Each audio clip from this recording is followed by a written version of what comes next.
Hey YouTube, I said I was playing around with Scraps for quite a while, and I actually recently won a regional over in Maple Shade, New Jersey with the deck. It took me a while to put this up because I've been recovering from a cold. I still have a bit of the voice lost. The deck contained 3 Scrap Beast, 3 Breaker the Magical Warrior, which I'll get into a bit later, 3 Scrap Chimera, 2 Scrap Goblin, 2 Cyber Dragon, 1 Spirit Reaper, 1 Summoner Monk, and 1 Scrap Golem. For spells, it had 3 Scrap Storms, 3 Scrap Yard, 3 Book of Moon, 2 Pot of Duality, 2 Mystical Space Typhoon, 1 Mind Control, 1 Foolish Burial, 1 Giant Trynet, 1 Scapegoat, 1 Cold Wave, 1 Dark Hole, and 1 Monster Reborn. In the trap lineup, you have 2 Bottomless Trap Holes, Solemn Warning, a Call of the Haunted, and a Solemn Judgment. A lot of the things people thought were odd about the deck was the Breaker the Magical Warrior, especially in 3s. Most people here play Spies. I thought Spies were a little counterproductive, actually. Spies give the opponent more turns to draw into the back rows, while it's also an extremely passive card. Breaker allows you to keep being active and destroying all their cards, the back rows, which ruin you completely. When you top deck Spy, it's like a speed bump. When you draw Breaker, it's like getting rid of... He always gets rid of a threat. If you summon him, he falls into Bottomless, he did his job. You summon him, he gets warninged, he did more than his job. You summon him, he attacks over a monster. Even if they have no back row, he still paid for himself. 19's huge. Turn 1, summon Breaker, set Bottomless, summon Breaker, set Warning, anything like that is huge. If they can't deal with the Breaker, they can't set back row. A card I was iffy about while playing was the Summoner Monk. It's obviously good to be able to make a Scrap Dragon on demand with it, and I'm not going to try to devalue it in any way. But people play it like the staple, and I don't feel like it's a staple. It's a good card, definitely a good card, but I don't think it's as good as people are making it out to be. A lot of people try to get really risky just because they have the Monk, and they feel they could just go for the Scrap Dragon. When really, the greed's kind of... it's too tempting. I don't know if this makes any sense, but I'd keep playing Monk. I don't think I'd cut Monk, but it's definitely tempting to cut Monk. In the spell lineup, with Foolish Burial, I don't like this card anymore. Every time I try to cut it, though, I end up feeling like I shouldn't. Like, there's something telling me not to cut the card, because it has to be good. Like, it lets you go early game Scrap Chimeras, it lets you get Scrap Golem into the graveyard easier, it puts, sets up plays, really. But the -1 is huge. In a deck that loves getting that +1, because once it gets the first +1, the game's over. It's just really hard to try to justify the card still. Same thing, it's kind of the same issue with Monk, except Foolish Burial is not an instant anything. It's a support card. An odd pick here was Scapegoat. A lot of people are not playing this card, which I think is a mistake. In my extra deck, it allows me to play Barkian, which is an amazing card. And while I don't make it often, the option to make it is so strong. It always either baits Warning or wins you the game.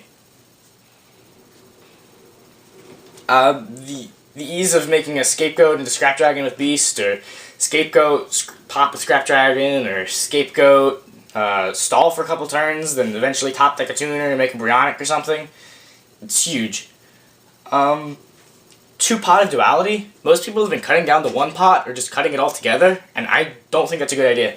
I was playing 1 pot for a local, and I ended up drawing much worse hands than usual. One thing people are going to find really strange about this list is the fact that I'm playing 2 Bottomless Trap Holes and no Mirror Force or Torrential Tribute.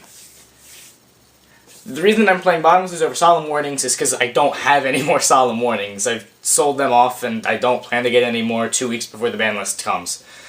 But the reason I'm playing Bottomless over Torrential is because I don't like how Torrential destroys things like Breaker, destroys things like Scrap Dragon. I'd rather have protection for those cards rather than things that are just going to stop me from being killed. Mirror Force, Hunlai's a threat. I don't like having to deal with Hunlai. Hunlai, Pop Mirror Force, Lightsworn is still big in Jersey for some reason. Yeah, mostly just that. Let's go on to the side and extra deck.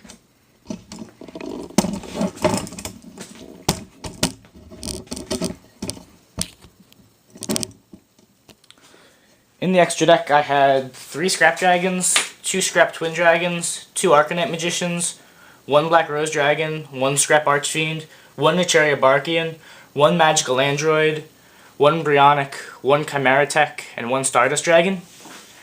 The things that I'd probably change out of here would be I'd cut the Android for Nicheria Beast. I originally was playing the Nicheria Beast over the Android, but it happened like twice in the same local where I had Scapegoat plus Effect Veiler in a top decking situation and didn't have a level 5 Synchro. But now that I'm not maining Effect Veiler, I don't think it's as much of an issue. Good.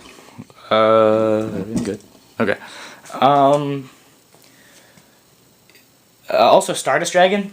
I've honestly never made this card. Like, I don't play enough protection to really justify it. Like, if it's Stardust plus 1 book, that only gets you so far in a format like this. I would rather have Dark End Dragon, actually, just because it gives me another out to Shooting Star Dragon. It actually cost me a game not having Dark End Dragon. In my side deck, I have 2 Effect Veilers, 2 Royal Decrees, 2 Noblemen of Crossout, 2 Black Garden, 1 Gores, 1 Mirror Force, 1 Compulsory, 1 Chain Disappearance, 1 Electric Virus, 1 Torrential Tribute, and 1 Malevolent Catastrophe. The Effect Veilers are obviously for decks like Formula Monarch, because I don't like dealing with Caiuses. It's good against Debris, good in the Mirror Match, stops the Debris Dragons, stops the Chimeras. It's average against X-Sabers, it slows down the Hunlais, but it stops the OTKs with Bogart. I just didn't want to main it because there's a lot of random stuff in Jersey, and I didn't think it was justified to main it. I only sided in a couple times, actually. Then there's 2 Noblemen of Crossouts, which is obviously Gravekeepers, Plants, etc. 2 Black Gardens. It's mostly an out to Necro Valley, but it's also a Monster Reborn. Like, it brings back Scrap Beast with 2 tokens, brings back Summoner Monk with 1 token. A play I was promising to make all day, but never actually got around to making because I didn't play against plants enough, was Summon Scrap Dragon, pop itself in their back row, activate Black Garden, Black Garden's effect, destroy their Titanial, and Black Garden, bring back Scrap Dragon. This is a fun play I was joking about all day long. I sided in against plants just to make that play, really. It's not a great card, but the fact that it can Monster Reborn is really good. Then there's the Gores, which is sided in against random stuff, like stupid OTK decks I expected to see. Mirror Force for things like Stun, Gemini Beat, whatever you need to simplify monsters with. Compulsory for the Mirror Match, for Plants, for Black Wings, changes appearance or Plants. Electric Virus for the Mirror Match, because it takes Scrap Dragon and you win. And against Plants, because you take Stardust or Shooting Star or their Scrap Dragon and win. Torrential Tribute, again, for the Blackwing deck, Sabers, things that I do need to protect myself with. And Malevolent Catastrophe for decks like Gravekeepers, which set a ton of back row. Decks like Stun, which set a ton of back row. Things like that. I'll have a link to my tournament report posted in the description. I don't know if anyone wants to read that, but I took quite a bit of time to write that. So yeah, any questions, post them in the comments, send me a message. I'm going to be a little delayed on the next puzzle, because again, the cold is kind of slowing me down here, and I'm kind of out of ideas, to be honest. Thanks, and see you next time.